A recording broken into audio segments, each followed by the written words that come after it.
Sigambangako kwegeza mu ngatto za pulezidenti w'ekibiina kyange ekya Nuupu. Nagamba nti ebisanja bye bibiri nga biweddeko ku bwa pulezidenti nga bwe biri mu constitution gye twakola. Ekifo ekyo nkyeyagaliza, nkisobola era nja kukisaba. Era n'ensuubiza abantu nti ekisa kya Katonda nga bwe kiri, pulezidenti so wa Nuupu yekka naye n'owa ggwanga ajja kuva Busiro, ate si mulala yenze. Ab'okumanya okutono bagamba nti kati njagala kumuggyako. Bwe twakola constitution y'ekibiina, nze nakulira akakiiko akakola constitution empya ey'ekibiina ky'NUP, era conference yazigiisa yatuula wano wennyini w'oyimiridde.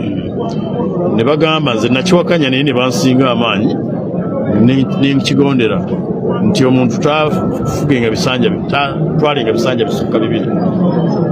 Era pulezidenti yennyini agamba nti naye ebisanja bibiri bimumala okukyusa Uganda. Ne tukkiriziganya bwe tutyo, n'olwekyo ebisanja bye bitandika 226.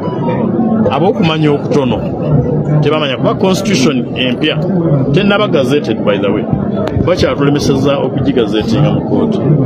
Kati biba bitandika 226 paka 236.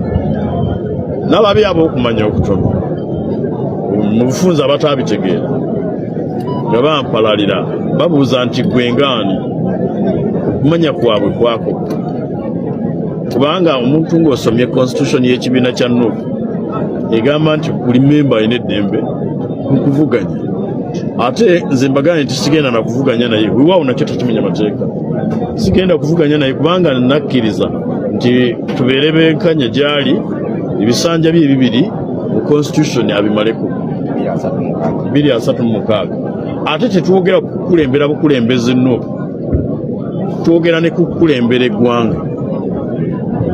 Kati kibategeeza abo abatamanyi nti Honorable Kyagulanyi muto wange bw'abanga amaze okukulembera ebisanja ebibiri, ekibiina kya Nuupu tukiwanduukulule, tekibe na pulezidenti mulala.